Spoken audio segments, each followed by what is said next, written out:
No ar, Minuto da Unicidade, com o pastor Tony de Souza.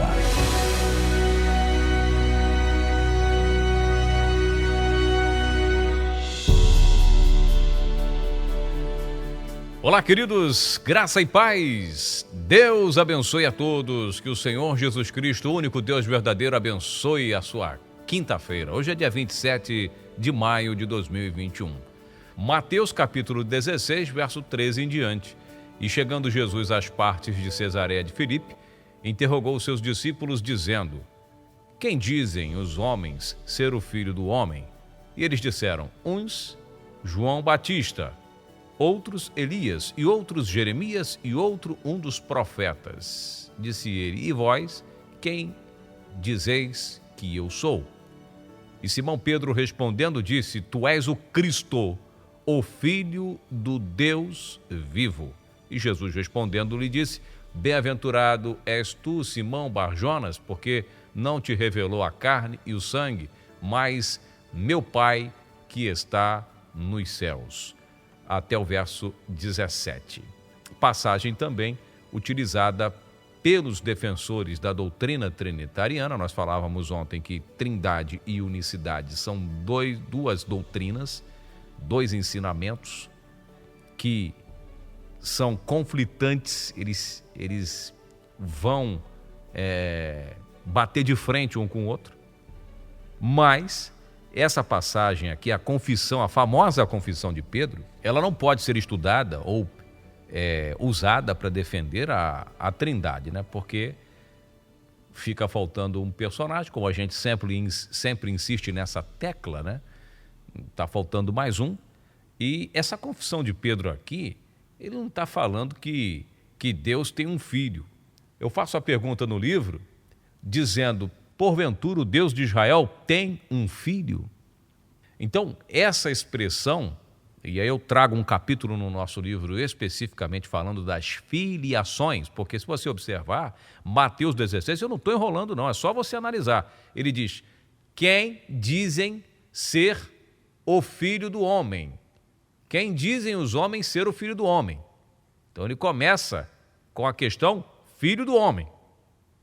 Ele queria saber quem era o filho do homem. Ele pergunta para os seus discípulos: o que as pessoas estão dizendo do filho do homem? Você entendeu? E eles disseram: uns, João o Batista, outro Elias, outro Jeremias, outro... Tem muitos relatos acerca do filho do homem, do Senhor. E vocês? Quem vocês estão dizendo que eu sou? E Pedro, rapidamente, que era aquele que era o mais impulsivo, né? Era aquele que não tinha medo, era aquele que Deus usou muito pela sua... Deus moldou o caráter de Pedro, evidentemente, mas era um homem extraordinário, uma personalidade maravilhosa. Ele tinha um valor extraordinário, como os outros também, claro, tiveram, cada um tem no seu chamado, na sua posição. Então, tu és, aí ele já não diz que é filho do homem, tu és o filho do Deus vivo. Então veja as filiações, como é importante nós analisarmos. Agora eu te pergunto, Jesus era filho de algum homem? Eu te pergunto, Jesus era filho, eu sou o filho do homem veio para...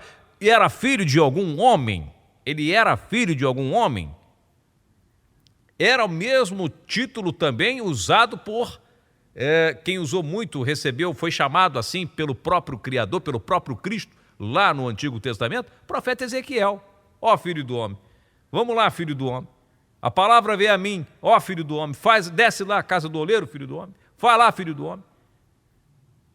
Por que Deus chamava Ezequiel de filho do homem?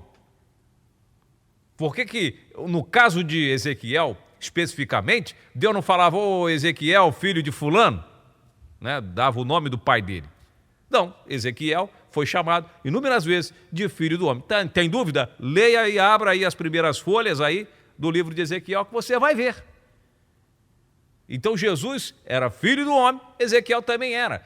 Quando nós vemos Deus e os autores usarem essa expressão, o próprio Deus tomou para si esse título, está se referindo com relação à sua condição humana. Deus está falando para Ezequiel: Ezequiel, tu é homem, tu foi feito do barro, tu é ser humano, tu é falho, tu é... Entende? O Senhor Jesus também recebeu, tomou para si esse título, por quê? Porque ele se fez um de nós. Tomou essa forma aqui humana. Embora não tenha pecado, embora não pecou, mas ele recebeu esse título. Você está entendendo? Porque ele teve na nossa condição, ele veio aqui, ele se entregou em nosso lugar. Agora, quando Pedro diz assim, tu és o Cristo, o Filho do Deus vivo, aí, quer dizer, agora tem que arrumar um pai para ele. Se filho do homem, não é filho do homem. Ah, filho de José, era filho de José? Foi chamado assim. Ah, filho de Davi, Jesus é filho de Davi? Ué, mas tem que saber. Não era filho de Davi, biologicamente. Você entende? Você entende? De Davi para Jesus, muitos anos. Parece que 800, quase 1000 anos de diferença. Então veja que, por que temos que dar um pai para Cristo? Ah, já sei, por causa da resposta dele, né? Respondendo, Jesus disse, não te revelou nem a carne nem o sangue, mas o meu Pai que está nos céus. Aí Jesus põe lá o Pai geograficamente no céu. E está lá o Pai no céu. Aí quando você lê o profeta Isaías, ou vamos pegar outro profeta, Isaías 9,6, que diz que nasceria em Belém o Pai da eternidade. E Jesus tanto falando, Isaías 9,6, o Pai da eternidade nasceria lá em Belém. 800 antes do menino nascer, o menino já nasceu sendo pai. O Pai da eternidade. E o seu nome será o quê? Maravilhoso Conselheiro, Deus forte, Pai da eternidade. Mas ele diz para Pedro que o Pai está lá em cima revelando ele. Então veja, se nós não entendermos, se nós não pararmos para estudar como era construído, como são construídos os idiomas bíblicos, nós vamos comer a doutrina romana da Trindade facilmente, porque é um raciocínio lógico e rápido, fácil, que despreza até curso teológico, não precisa. Eu concordo.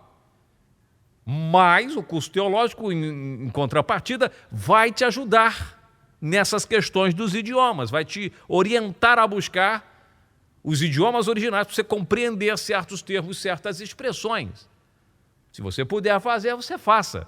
É bom, faça um bom curso teológico. E não importa, eu fiz curso teológico trinitariano, formação trinitariana. Você está me entendendo? Mas o caso é que a revelação, aí o Senhor Jesus, não foi carne nem sangue, você teve uma revelação do meu Pai que está nos céus. E aí Filipe ouvia essas coisas, chega um dado momento, você vai ler isso lá em João, né? Em João capítulo, se não me engano, 14, né? Ah, então mostra-nos o Pai, mesmo ele estando no céu, né? Estou aqui parafraseando, mostra que nos basta. O Senhor fala tanto do Pai, nós queremos ver. E ele fala, estou há tanto tempo com você e você não me conhece, Filipe. Bendito seja o nome do Senhor. O Pai esteve aqui, mas nós somos os seres humanos falhos, pecadores, cheios de coisa na cabeça, como diz João capítulo 8, o próprio Jesus falou, vocês são incapazes de entender a minha linguagem. Falou para os fariseus, vocês não têm capacidade a entender a linguagem do Senhor, tem que ser manso, tem que ser humilde de coração, tem que ter sede para entender o que ele falou. Os cursos de filosofias até hoje estudam a personalidade dele, o jeito de influenciar, né, como ele cativava as pessoas. Até hoje o Senhor Jesus é objeto de estudo para aqueles que estão perecendo, não conseguem entender como um homem falava dessa forma. Que linguagem é essa? E aí a teologia vai lá, bom, tem um mistério, pronto, isso aí tudo aí é mistério. Eu vou ficando por aqui. Você pode ajudar o nosso programa se inscrevendo no nosso canal no YouTube. Esse áudio deve ir acompanhado com o link. Tem pessoas que só enviam o áudio, mas aí não tem problema. Se você só recebeu o áudio e quiser acompanhar todos os dias aqui, a partir de junho só estaremos aqui e no nosso canal no WhatsApp, um canal só no WhatsApp que será enviado o Minuto da Unicidade, o canal do Minuto da Unicidade, o link, você pode entrar pelo menos no YouTube uma vez para pegar o link do WhatsApp para você receber o áudio, tá bom? Em breve também vamos estar fazendo um canal no Telegram, mas a partir de junho só aqui às 6 da manhã, inicialmente aqui, 6 horas da manhã, pontualmente, todos os dias. Devemos mudar o horário do Minuto da Unicidade a partir do meado de junho, que nós vamos passar a orar às 6 da manhã, então o minuto vai para as 9 da manhã. Mas, por enquanto, você tem ele às 6 da manhã, tá bom? Que Deus abençoe, tenham todos um excelente dia e até amanhã, graça e paz. Minuto da Unicidade.